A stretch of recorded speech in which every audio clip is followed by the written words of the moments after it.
একসময় আসবে যখন মানুষ আলো খুঁজবে, কিন্তু অন্ধকারই তাদের পথ দেখাবে।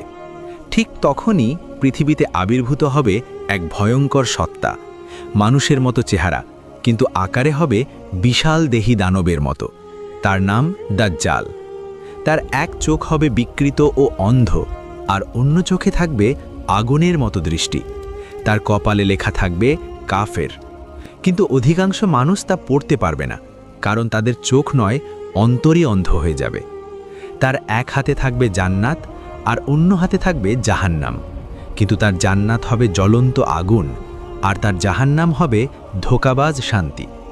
সে বিশাল দেহ নিয়ে মানুষের সামনে দাঁড়িয়ে বলবে, আমি তোমাদের রব।